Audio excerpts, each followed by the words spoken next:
is funny. And you know what? It really is, because here's the thing. Some of you may have a negative view, for example, of networking, and I'm going to talk about it in a second. And what's interesting is I probably hate networking as you think about it. You know, if you have a negative perception of it.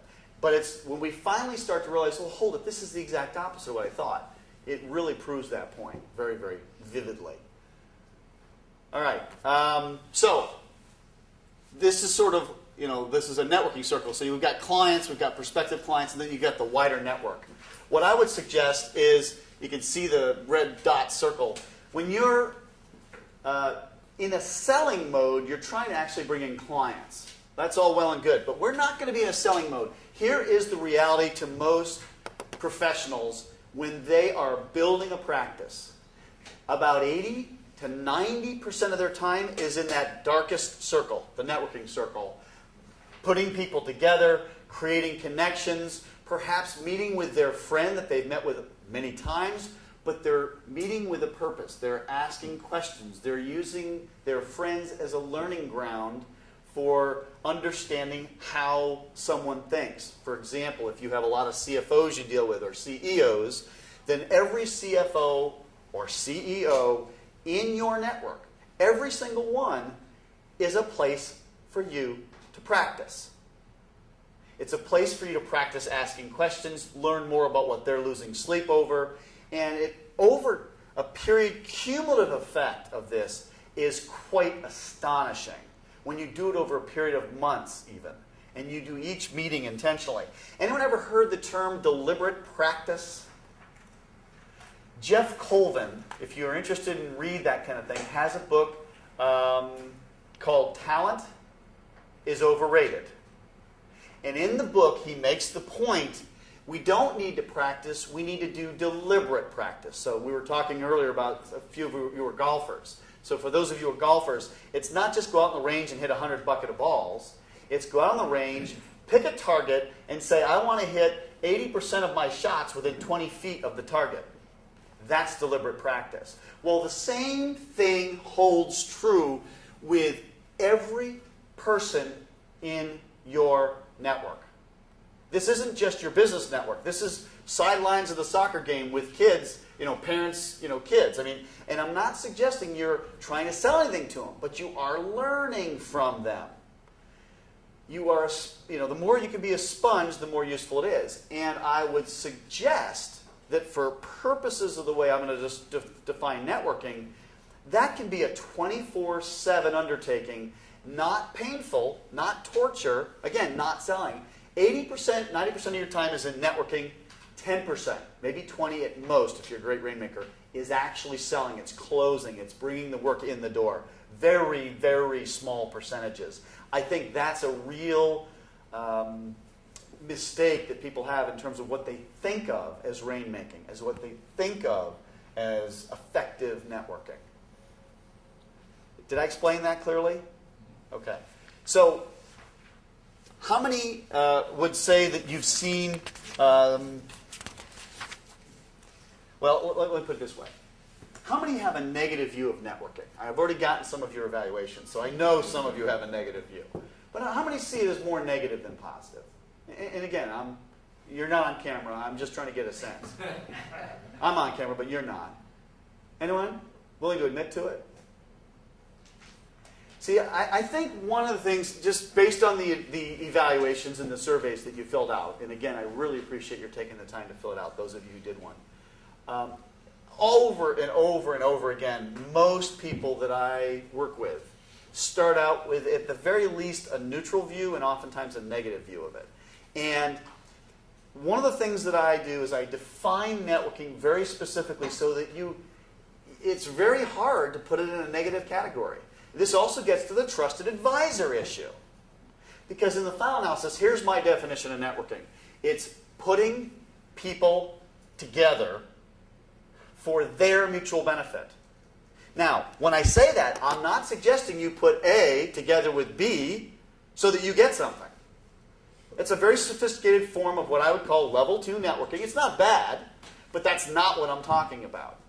I am saying, look, how many of you, and when working with Peter the first time around, when we were we'd be having conversations. I remember very early on, he'd say, I really view my job as to help the client succeed. That's textbook. And if I were to ask, what's your job? I'm guessing your first answer would be to help my client succeed. It would be to do the technical work, whatever that is. Solve their tax problem, help them deal with this business process, whatever. But how many of you view, and I suspect some of you do, how many of you view your job as helping your client succeed? Show of hands. Okay. How many have made at least a half a dozen introductions for the benefit of your best client that you think would benefit them even if it never works to your benefit? At least a half a dozen. Okay, a couple of hands. I'd like every hand to go up. Because when you do that, I promise you, you're moving to the stronger relationship, you're moving into the trusted advisor role. You're also doing what I would call a classic form of networking, and I call it networking with a purpose. So every move you make is designed to try and help the client succeed. If you help the client succeed, what are the chances they're going to keep coming back? Very high. What are the chances they stay in business? Well, once again, they're certainly improving. It may still not be enough to hold off, whatever, bankruptcy, but, that's a whole... Do you have a bankruptcy practice? Yep. Yeah, Yep. so this is another part of Deloitte. That's such a bad thing, right? Exactly. It's all a matter of perspective, Exactly. right? So here's the deal. So as we go through, when I use the term networking, I would love everyone to have it seared on their eyelids. It's putting people together for their mutual benefit. So you think of it as planting seeds. So how many seeds did you plant yesterday? See, this is very tangible. This is very measurable. That's what I think Peter found attractive about it. It's usually, I've worked with thousands at this point. They really like, okay, I get it. Did I plant any seeds yesterday? No. Okay, well, don't beat yourself up. Go, okay, take your best client and ask yourself the question, who do I know that this client would like to meet? And then actively seek out an opportunity to make the introduction. It could be a new hire for them. It doesn't have to be a client or customer, but it could be. But it's knowing enough about their business to have a good idea of what introductions would be valuable for the client. Mark, just on Yes. because we've been this idea really resonated with me, and probably John, I'm smiling looking at you because I know our best managed events. One of the things that we've really emphasized, and we're being very deliberate about it now, is to say at the very front end. And you look at the event that we ran 6 weeks ago at the golf course. We said right at the very front end. By the way, here's the list of attendees. It's you can see it over on this spot. If there's anybody that you'd like to meet while you're here, make sure you talk to one of your, Deloitte advisors, and we'd be happy to arrange that. And what we're noticing, we've been sending that messaging about, because we've got an amazing network collectively. Individually, we've got amazing networks. Collectively, we own the country, and there's really almost nobody we can't help just using our collective network. And the more we kind of both institutionalize it, in our events, and also we just practice this. Right. It's a very practicing skill, just to always remember, who do I know that I can help, or who would that person like to get to know that's maybe even one of our clients? And if we can put that connectivity together, great things will happen for them. And generally, at the end of the day, it will come back. But even if it doesn't, you've fostered your relationship with that individual, because you know that actually you're just here to help them succeed, period. And I can't emphasize enough, when you're a little bit uncomfortable with some of this and you start focusing on how you're going to put people together and how you're going to help them, this makes it a lot more doable. Remember I said I want this to be fun or enjoyable? Well, usually we get some warm fuzzies inside. We may not get business, but we're going to feel a lot better about doing it. And your client's going to remember you. You want to stand out?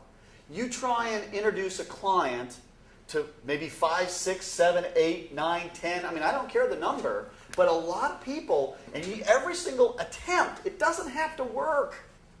But John, you introduced two of our panelists to each other that were chatting afterwards, and they had a joint venture going by the end of the meeting. It was quite remarkable to watch. And I know people attend our events because they know these are wicked networking opportunities. Yeah. That they'll meet people that they just want to meet. You know, they want to connect with. And the first time I worked with Peter, he said, we're going to do it was the best managed event. Yeah. And he was very strategic around, okay, who can I pair up that's going to be in that room? So all of you want to get to these events, right? And many of you go, I suspect. But don't just go. Go with the idea, okay, who can I matchmake with? And the more you know about me as somebody who's going to attend, the better the matchmaking is. Because you know what I'm looking for. You may know I have a business interest in doing something in China or in wherever. And so you maybe make some connections that actually show just how much you're paying attention. I think the other piece of that, though, is not just who you know, because the other piece No. that the Deloitte world is, like the DeGaspers are a great example. I don't know anybody that they would want to meet. But the firm, when you invite them to the Olympics and they get to sit with the Irvings, is a huge thing. We've got more mileage out of that. So I think I would extend it without not just who you know, because many of us Yeah. have Well, you'll notice that it doesn't say anything about who you know. It's Yeah. you're putting people together. So if you know your partner has a connection and you utilize that to make the connection with a client to their benefit, you're absolutely knocking it out of the park. That's a great point. Brian. It also reinforces the idea of care. Yeah. Like by doing this. Exactly. It just says Reinforce. client care, and so when that client has an issue, Yep. they want to think, who's going to care about, who's going to Right. deal with this, no matter what, right? Even if they can't deal with it, they don't have the skill set, Yeah. they'll be able to help me and provide advice and connect me with who can do it. It's a great point. It really not only it doesn't just it's not you saying you care, it's you behaving that way. You're demonstrating that you care. How many have been in a house, worked in, let's say, a corporate environment before coming to Deloitte? Anybody that sort of has that kind of background? Okay, so you were on the receiving end, I suspect, of a number of professional, service providers. Was it obvious when someone was trying to matchmake, put people together versus the rest of the universe, or was it hard for you to tell when people were making this effort at putting people together? Did they stand out in your mind? Oh, sure. I mean, versus trying to sell you something. Yeah, versus trying to sell or just do nothing. Yeah, absolutely. I mean, see, if you undertake this activity, you really do stand out because, among other things, you really are communicating you care and you're putting your actions behind your, the rest of your representation. All right, so think of this planting seeds. So there's 3 levels. I made reference earlier to the fact that there are different levels of networking. And so one of the reasons I think why we have a negative view of networking is too many of us think in terms of we've been assaulted by people whose idea is it's take. What's in it for me? Okay, how can you help me? It's all about me. Right? And we get those people, we kind of back away, if not literally, figuratively. We don't take their phone calls. We avoid them like the plague. They are absolutely not someone we want to spend time with. I am very confident no one probably falls in that category in this group. Okay? However, what I would suggest is the second one is also very common. In fact, I would say in the bell curve, you've got a few that are the take. You got a whole bunch that are level 2. I'll do this for you if you'll do that for me. So there's nothing wrong with it. It's not untoward. It's not unethical. It's the way a lot of business works. And it's all well and good. Quid pro quo might be referred to as.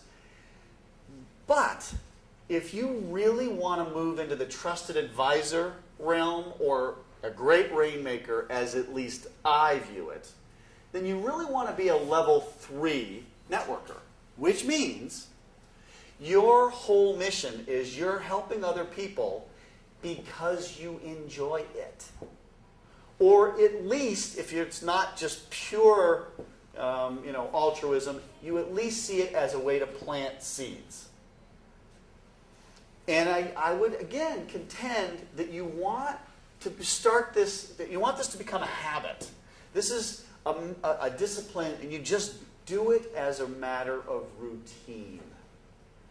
Because as you start to think this way all the time, your clients start to notice the cumulative impact of being a level 3 networker. Even in 2 or 3 months, you'll learn a lot more. And the people who hate this stuff the most go, wow, I actually can do this. Because, again, they had a view of it which was more like level 1, when in fact you're trying to get them to flip it on its head. Not only is it not about what's in it for me, it's the opposite. How can I help you? So how many came to the meeting today thinking of a client you're going to help? And how you're going to help them? Maybe even a couple of clients. That's the mindset we want everyone to develop. And see, again, even with the people on your team, when you're having a struggle figuring out, how do I get in touch with this person? Flip it. Okay, how can I help this person? Not, what am I going to say to him so he wants to meet with me? It's, how do I help him? When you actually start there, it's a lot easier to pick up the phone and you may not come up with an answer right away. It may take a little time processing before you think of something. But it makes it a lot easier once you lift the cradle of the phone, because you now have a much clearer idea of how you're going to help them. And your whole being is different.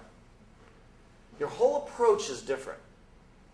Because you're thinking, okay, I want to help this person. And sometimes we hear things similar to what Lori said, where I can't possibly help this person, right? I'm not even willing to concede that with even the wealthiest, best known, highest profile business person in the community. If I'm in a coaching conversation with someone, I might say, well, let's peel back on that a little bit and see if that's true. Sometimes you'll find it's actually not true. And even if it is, as you say, fine, we've got other partners and we can certainly give them access to some of their network. But it is amazing when you approach level 3. I will say this, you cannot end up level 3 by accident. You can't do it. You have to choose it, and most of the world is going to keep pulling you back to level 2. It's not bad when you do it. I'm just letting you know this is not as easy as it sounds. It's easy to say, a lot harder to do. Mario. Mark, is there a difference if you're talking about a client where there is some sort of relationship versus a prospect where there isn't? I just find at times if there's no relationship, in general, people are very suspicious of someone who's trying to give them something. Yes. And it turns them off right away. Great point. Yes, it is different. It is very different when you don't have a relationship, and you approach somebody and they're suspicious, and let them be suspicious. I mean, my whole theory is, look, when I just habitually am trying to help people, are there going to be some percentage of the market that's going to suspect my motives? Yep. And guess what I'm going to do differently? Nothing. I mean, because it's like you're asking me now to change who I am. Now, if it's a change, and here's the more the realistic situation. I'm coaching someone, and I'm not saying this is you, Mario, but I'm coaching somebody, and they have been so scripted in what's in it for me, or quid pro quo, that it's tough for them to break out of it. And that's a lot harder, and it makes them very uncomfortable. And again, are they in the learning zone or in the panic zone? So let's make sure you, wherever you are, let's keep you in the learning zone. What I would say, though, is, yeah, when you don't know someone as well, are they going to be suspicious at times? Yes. And you can even acknowledge it. You can even also, as a strategy, say, look, I'd like your advice. Now you're asking for something, but you want their advice. Guess what? That's still really valuable. And you're appealing to their ego. I think most of us still have those. Right? And it's fascinating when you approach them. So if you think you've got someone who has either very high profile, very high suspicion, okay, yeah, it's going to happen.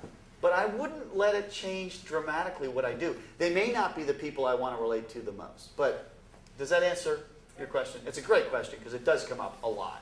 Lori. The other side of that we struggle with is the people that we've planted so many seeds and nothing has come of it. Right. So at some point, level 3 networking, when we see this, especially because we have 50 bats, there are people that have been part of the program for years and years. Yes. And they come to every meeting and they avail themselves of everything and they've never given nothing. a piece of work. So we have that whole question as to when you abandon Right. them. Abandoned ship. I would not suggest that you ever become a doormat. Here's the thing. This is an inner process. This is an inner process. When you just simply have a sort of a sinking feeling towards someone that you've been helping and you're feeling completely unappreciated, Stop. Stop, please, for you. No, I'm serious. Stop. You're not helping anybody. And in fact, there are people who will take everything you'll send their way. And they'll gladly do it. And the reality is when you get an inner sort of whatever, knowing, look, this just is not fulfilling for me, then it's time to stop. You know, on that one, just a story, and it was actually coming out of that last Best Managed event that we did as well. Sid and Harley had a client that was doing that with them. So every time they had a tough issue, they wanted Sid and Harley's view on it, but all the rest of their stuff went to some local firm, and Right. they never really gave us any business. But they would want our counsel. They just want access to when him. when times were tough. And these guys are doing a U.S. expansion. They're in the real estate industry. They're doing a U.S. expansion, 4 or 5 months ago. Yeah. And they did the typical thing. And Sid actually called them on the behavior, and he said to them, I've noticed, you go back the last number of years, anytime you guys get into a sticky issue, you want Call to talk me. to us, Yep. but we don't do your work. What's behind that? Yeah. And the son, the father-son relationship, the son thought about it, came back and gave us all the work. So we called them on the behavior because they were taking Great advantage example. of the circumstance, Yep, right? And yep. Harley and Sid are they're the type to want to help, and they just called them on the behavior, and it turned out we won the work. So Wow. I thought that was an interesting. But it worked well after so many years of working with them and developing. Right. That's right. You build up a huge reservoir of goodwill, and eventually, it does. But he had to actually have the chutzpah, Yeah. right, Exactly. to say, look, here's what I'm seeing. No, it's not a judgment. I mean, there's a way to do that artfully. It's, I'm noticing this pattern. What's behind this? It's not, hey, we want the business. It's, I'm seeing a pattern. And so if you find yourself in that situation, I think it's an appropriate thing to do. Agreed. If you're comfortable doing it, I'd say try. Yes. I think it goes back to Maria's comment about dealing with skeptics too. Most people out there would know we're in Right. a business of professional services, and I think in some ways stating your motives, whether it's I just want to help you, but Yes. absolutely I am interested in a long-term relationship. Of course, we love your business. Exactly. I don't need it today or tomorrow, but I'd love to have some sort of business with you at some point in the future. And I think even, I think maybe it's as Canadians or as our nature, we don't always ask for it. Yeah. We may be expecting it or hoping for it, but we don't always take that step to ask for it, or as Peter said, to call people on it. It's a great point, Vanessa. I would also add, when I'm coaching people, I want you to move even beyond. If you can ultimately see that there's something even more valuable than getting their business, and that is understanding them and how they think, if they are really representative clients, even if you never get any business from them, I also think that's just as valuable. And so when you feel like they know an industry and you feel like you know an industry, this is a peer-to-peer relationship. I also think that has value. But I think being upfront is extremely effective and very powerful. Great point. Is there a set of questions to smoke out the take from the one there? Usually, you'll know the take folks from a pretty long range. Occasionally, they'll be a little bit more subtle, but that's all they're doing. So I guess no, I don't. At least none off the top of my head. But does anyone? Do you have any? Or does anyone? Yeah, I mean, Usually what you end up doing is after, it's 3 or 4 meetings and nothing's happening, and you say, okay, we want you to engage us, here's the letter, sign it back. yeah, you ask for the engagement letter. Yeah. Now, on the level from assertive to passive, what John just described is probably on the assertive end. But there's no point wasting time. No, exactly. And I'm not suggesting that you waste time either. But what I would do is to decide, do I get something from this relationship even if they never engage me? So the question is, there are some people who are so valuable in terms of insights they provide, in terms of just their view of the marketplace. I just like them. I don't care if I get business from them. I'm not going to dump those people out of my life because I just like them. But there are some who, look, if I don't have an economic sort of basis for going forward, feel free. Let them go. Absolutely. Yes? So now, thinking broadly, when you take this approach, Yeah. how do you focus now? Because I just find that the takers spending a lot of time with takers and Right. the Propol group, and whereas there seems to be a small group of people that can be of way more benefit than sort of this broad group of people that are of less benefit, and you're going to spend tons of time building a network that is not going to generate very much for you. Now, maybe I'm sounding like a good No. guy, but No, it's a legitimate question. But here's what I would say, though. But, in the beginning, let's just take, if the average person has 100 people, and I'm just using that to make the point, 5 or 10 are really level 3 type networks, probably 5% tops. Okay, and there's a huge group in the middle. Don't foreclose the level 2 networkers and move them out of your life.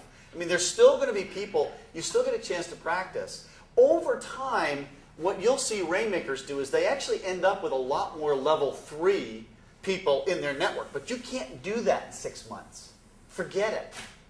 This is literally over a career where you get better and better at it, and you start to sniff out when people are genuinely trying to help you. I am sure some of you in here have probably been the beneficiary of someone's referral or someone's act of kindness. And did you say thank you? Did you say thank you more than once? Just little things, the human things. But over time, as you do this more and more, I can't emphasize this enough. I want you, Mario, to get enough enjoyment from the practice that at some level you aren't willing to go back to where you were before because it was very unsatisfying by comparison. Even if you're hanging out with some level 2 networkers and even some level 1s, you may still have something you can learn from someone who does it really poorly. But there's no magic formula, as it were, and everyone's approach and style, everyone's way of doing this is different. Everyone's skill set's different. So, for example, I'm going to talk about playing to strengths in a minute. If you have a great sense of humor, use your sense of humor in your relationship building frequently, liberally, because people will connect to that. Well, that's a strength you may have and I don't have it. Okay, fine. That kind of thing, as you start to get to know yourself better. See, in the final analysis, what I think is so valuable about networking is you actually learn more about yourself. That's priceless. And as you learn yourself better, you also learn the people you like to gravitate to and you enjoy the most. And as you do more of that, and you make more and more of who those are the people you're interacting with regularly in your network, you're in win-win territory. I can't see a downside to that. It will almost guarantee you it will generate more business. But even if it doesn't, you're going to be having more fun doing what you've been doing for the past few years with people that you just enjoy more. And again, that's the kind of thing that in a coaching session we can probably go into and say, okay, let's figure out how we're going to specifically work on building out your network the way you want to. So, great question, though. All right, so the only point I want to make about, that you can sort of follow this logic, this is just a syllogism. If you network more, people want to spend more time with you, the better you get, the more time you spend with them, the better the relationship. The better the relationship, the more referrals and other opportunities just drop in your lap. But in the final analysis, here's the question. Do you have the kind of network that CEOs, C-level executives, people you're trying to reach, do you have the kind of network they want access to? If the answer is, well, not sure, the answer is no, really. And that's what you want to do.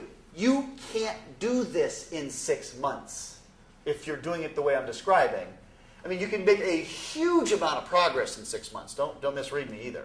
But you can't ultimately just go from a network no one wants to a network every CEO in the private client world wants access to in the span of 6 months.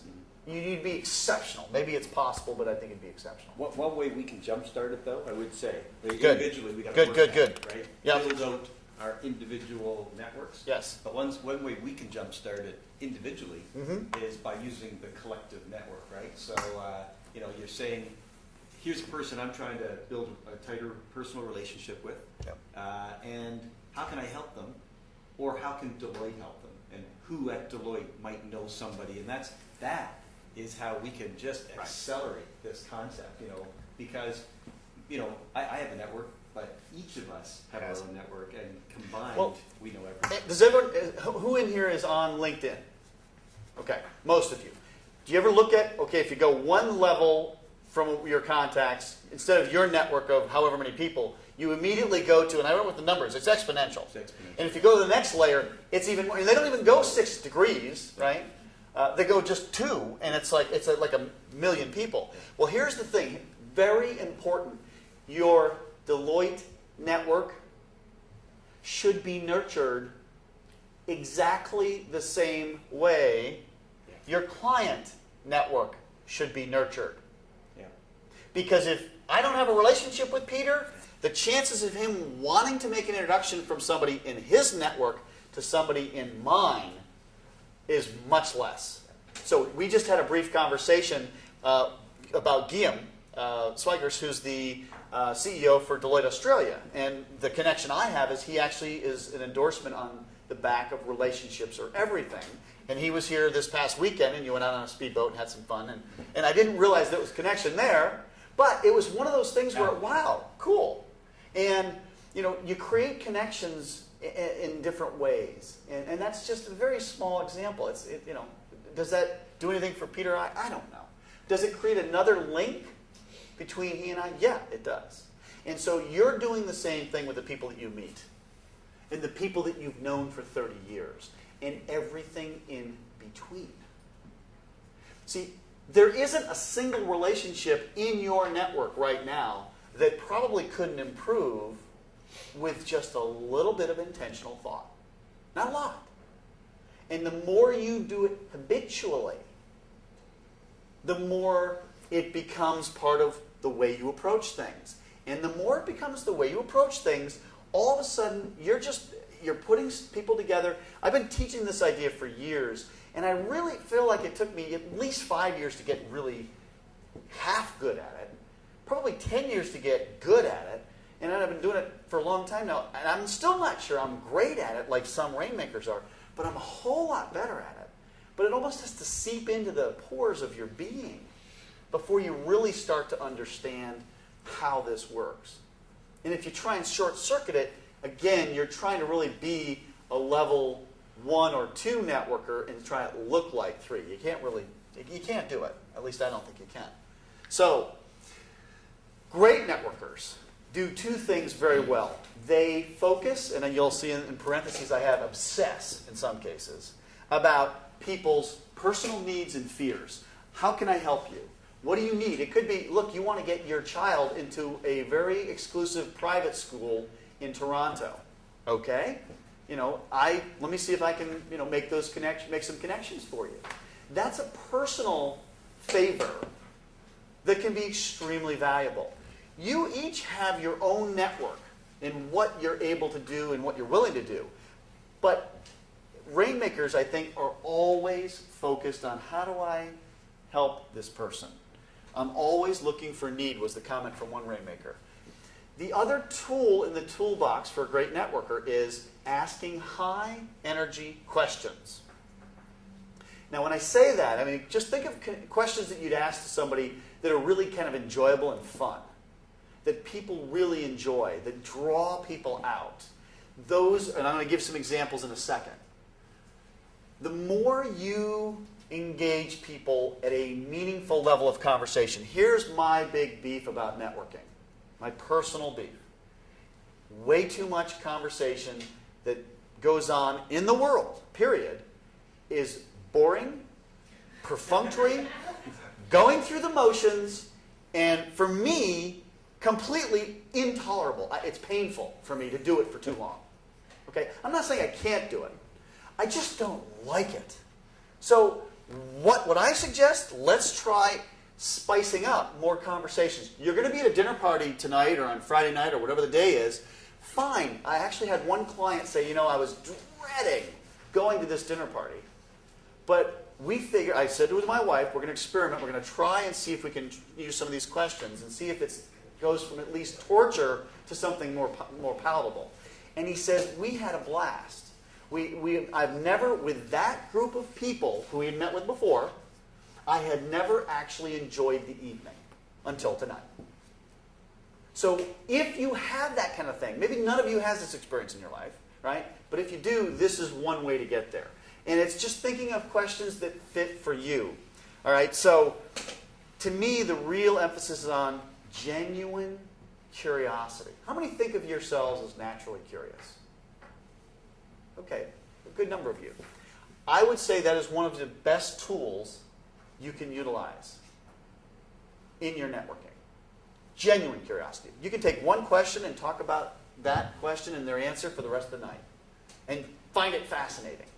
Okay, Bob gave me actually some background on Toronto that I did not know driving here. It's like fascinating to me. You know, and he was sort of self-deprecating and saying, you probably learned more about Toronto than you want to know. No, I really like learning about it. Sincerely. And so when you're naturally curious, that kind of thing people also pick up on. And I also think clients and prospective clients are more likely to be drawn to it. So you're not keeping score, though. I'm going to talk about it in advance when we get to a later tool. I think it's 14 or so. But so you're focused on people's personal needs. You're asking high-energy questions. What do they look like? They look like what's on the screen. So those are just examples. But here is that first one on the screen says, how would I know if I'm talking to someone who would be an ideal client for you? I would contend, in fact, I'm going to have you pair up and do this.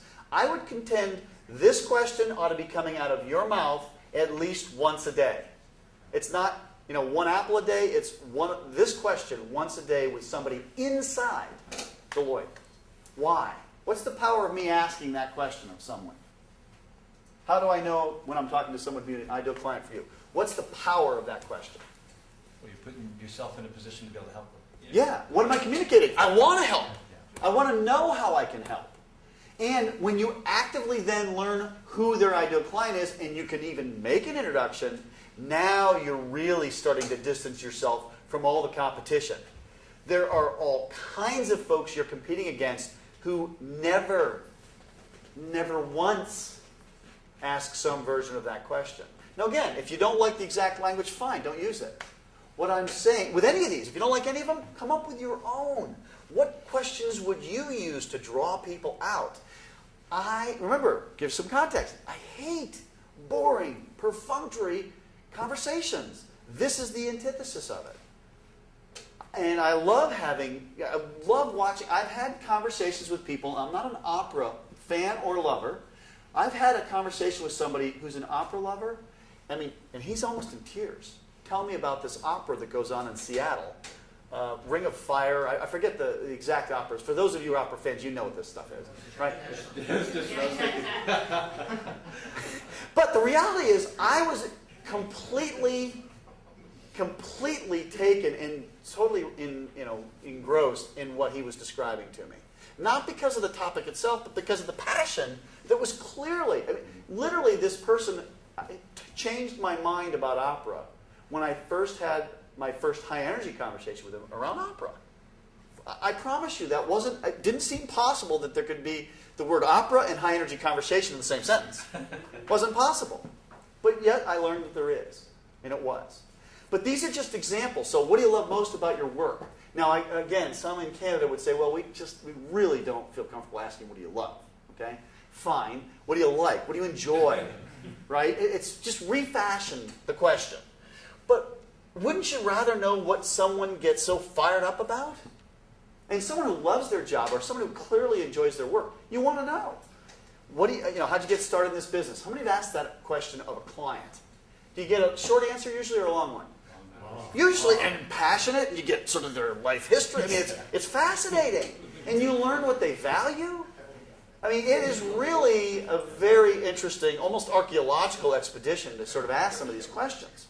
See, the point of the high energy question is you're not usually going to have a lot during the course of a day, but you can certainly have way more if you intentionally decide, look, I want to try and become more habitual about asking high energy questions. Some of you already naturally do this. So you don't even have to change anything you're doing. Just know what you're doing. It might be helpful to be consciously aware of what you're doing, because when you're consciously aware of it, you can then replicate it more. And what else can you do when you're consciously competent? You can teach others. You can teach others. And that's extremely valuable. I had a client of mine who was at a conference, and it was in D.C. I think he was based in Louisiana. And he was at this conference, and he finds somebody standing on their own. And I'm going to talk in a couple of tools down the road about how you approach a room full of people where you don't know anybody. So he did textbook move. He found somebody standing on his own, and he went up to him and said, introduced himself, and quickly finds out that this guy was an in-house lawyer, an in-house counsel for a Fortune 500 company. And my client was in private practice, and so he was like, wow, cool. So he asked him quickly, so what do you love about your work? And the guy's response was, actually, I hate my job. Oops. So what should be plan B? What should he ask next? What do you hate about your work? Take him into his pain, right? He chose not to do that. Instead, he said, well, what do you love to do when you're not working? And that led to a conversation around fly fishing. Anybody in here fly fish? No? If we have fly fishermen, I promise you, their conversation is not low energy. I mean, it is truly, it's almost a religion to people who fly fish. So he ends up in this 15, 20-minute conversation that's, again, comes out, it materializes out of nowhere. The point is they end up 15, 20 minutes, high-energy conversation. They exchange business cards. At the end of the function, this in-house lawyer goes back to my client and says, I really enjoyed our conversation. We will be in touch. Connection made. Connection that will last. You are presented with those kinds of opportunities every day. No exceptions. Every day, probably multiple times a day. What you do with them is your choice. But every day you're given those opportunities. And these are just examples of questions you could ask. Who do you consider your major competitors? Who do you watch most closely? How do you tell a great general counsel from a good one? How do you tell a great CEO from a good one? I think I actually had this conversation with Peter. If he knows 20 CEOs and he asks every single one of the CEOs he knows, how do you tell a great CEO from a good one? First of all, what's he accomplished just by asking the question? What's he communicating to those CEOs? That wasn't a trick question. What's he communicating? Interest? Yes. Absolutely. Curiosity? I think you're a great one, which is why I'm asking you. Now, actually, what is really happening is he's actually going to be able, I promise you, you will have a better idea of which one the great CEOs are if you ask it to 20 people. Do it once, it's nice. Do it 5 times better. Do it 20 times even better. The cumulative impact of asking this, you actually can start to predict talent a lot better if you use some version of that question in your interactions. And if you are trying to build a base with C-level executives, CTOs, CMOs, CFOs, CEOs, whatever, valuable information. So if you've got a friend, just a friend of yours, you're not necessarily thinking he'll ever become a client of yours, and he's a CEO, you can ask the question. Remember, deliberate practice. We can do this with all kinds of people if we're willing. All right. Next tool. And I have this, actually, how many of you can describe the ideal client of the person to your right or left? But I want to ask this actually even more fundamentally. How many of you, and you did this in the surveys for those of you who filled this out. Some of you actually did a pretty good job. How many of you feel like... Interesting how that came out, isn't it? How many of you can describe your ideal client with some degree of detail so that if I'm listening to your answer, I can kind of go through or tick through my mental Rolodex and have a good idea of whether or not I know someone that fits or someone that does not fit? How many feel like they can do that? They can describe it with pretty good degree of detail. Okay. And in fact, I think several of you guys were in that boat. So this is the next tool in the toolbox. I would suggest that starting point, if you want to network with a purpose, is you have to understand who is my ideal client. I would say less than 10% of the professionals I've worked with in my 20-year career have a relatively clear idea of who their ideal client is. Well, I can't put you together. If Peter tells me who his ideal client is, great, I can then start putting him together with people. If I don't know Peter's ideal client, I could be on the plane flying back to Denver tomorrow and never discover that the person I sat next to was a perfect fit for Peter. And I think we all, in large professional service firms, we commit this mistake daily. We don't make it our business, our intention, to learn about others' practices. So we're going to remedy that as of today. And what I would say is, can you describe your ideal client? So, Brian, I remember reading your survey, and you actually did a pretty good job of explaining it. Would you just, for the benefit of the group, describe your ideal client so that we can at least illustrate how this would work? Give me a hint, remind me. Let's see if did I write it down? Well, you know what? Don't worry about it. I'm not asking. They don't know what you wrote down, so you can fake it. Pressure's off. So I think an ideal client is somebody who respects your input and takes action upon your input. Yeah. And allows you to execute the strategy with complete faith in your abilities, and basically does not second guess your advice. How's that? That's good. Was that close? No. Let's see. To Brian's answer, I really truly want to go through my Rolodex. So you gave me qualitative things that are a little bit, they're not demographics. Oh, sorry. And that's by the way, it's a very common answer that we get. So what I would like all of you to do is to think in terms of specifics. So debtors who restructure, so would it be mostly corporate entities? Corporate company? Yes, corporate. Okay. So I took it Private client? from the point of view of what an area I practice. Right. And that's not uncommon. But what I want all of you to do is to come up with an answer to this question that's enough clarity that the person listening can actually go, oh, either I know someone who fits that description, or, wow, sounds interesting, but I don't know anybody.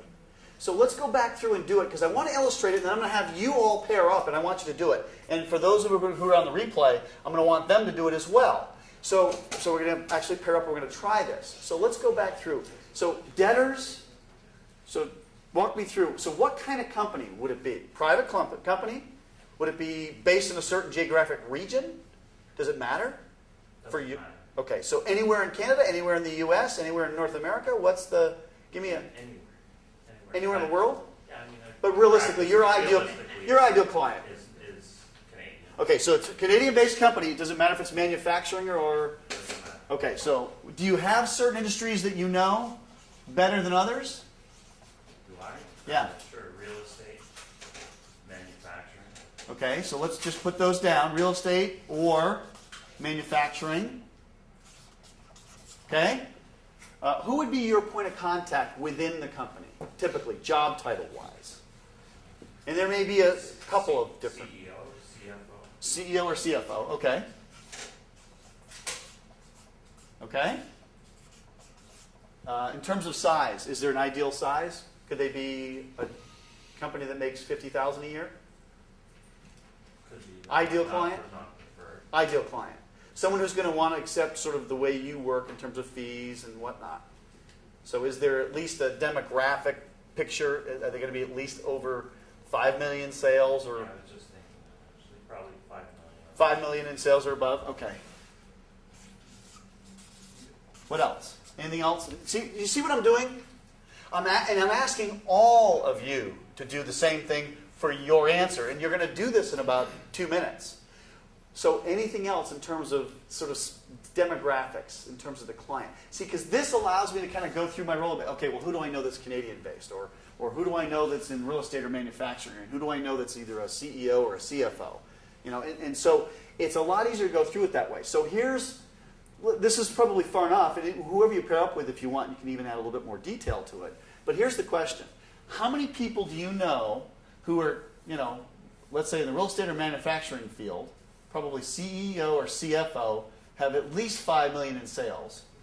Those are just the demographics in your own network who are not already clients. Just for the benefit of Brian, when I do this with most people, the answer is between 0 and 4. It's a very small number. Rainmakers tend to know way more numbers.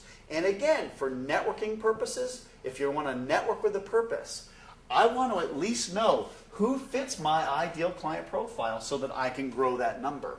Any guess as to how many you have, you know, who are not already clients, number-wise? Probably most of them are not clients. But how many are we talking about? A dozen? 100? A dozen. See, and that, again, that would suggest me, without knowing anything more about Brian's practice, I would say he's probably got a fairly effective practice, just because that's a very high number, believe it or not. Now, there are some who say hundreds. So 12, let's just say that 12 is the number.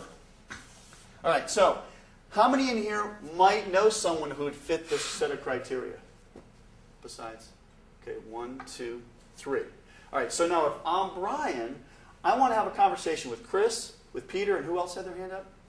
Okay, and Mike, at some point, informally, just to find out, okay, talk to me. Who is it that you thought of as we went through this exercise? And not only should you do it with those three, and if there may never be a connection made, but at least you want to have the conversation. Assuming the connection is made, you just went from 12 to 15. I'm not a math major, but I think that's about a quarter, the 25% increase in your network in the span of about 2 minutes.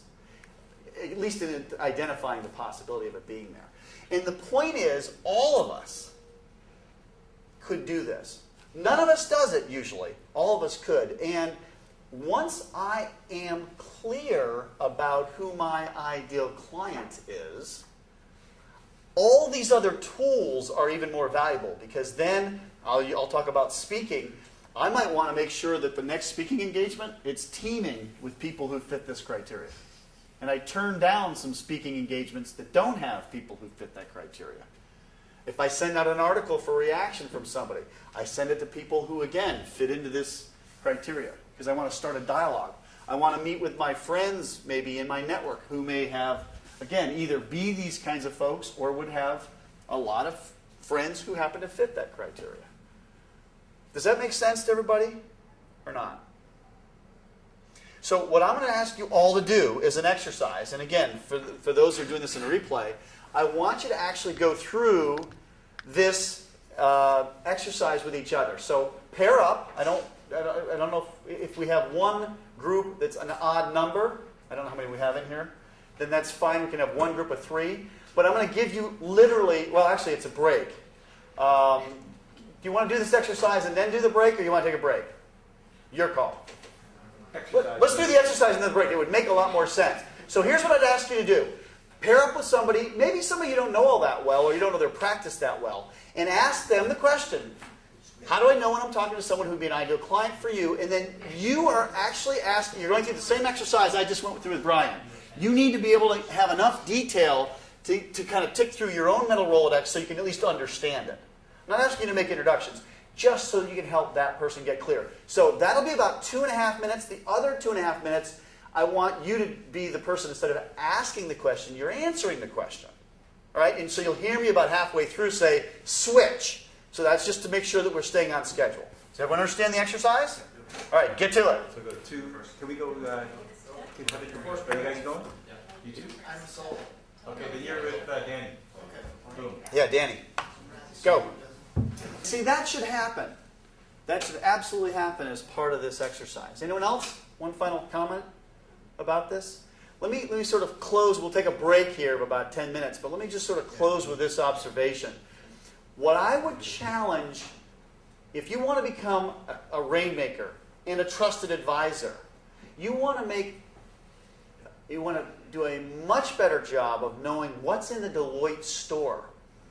To Mario's point, the more, I would suggest, we're going to talk about metrics towards the tail end of this in terms of tools, I would suggest you want to have at least one conversation like that with somebody inside Deloitte every business day. If you do, I've had people say, I really want to do this with my partners. If you do this every day, you will become among the most knowledgeable and connected in this organization. You will also build, would you agree with me, this builds even better connection? And if you do one a day and you're building a stronger connection, it also promotes something else we'll talk about after the break, which is cross-selling. So I really appreciate your willingness to sort of try this exercise. Let's take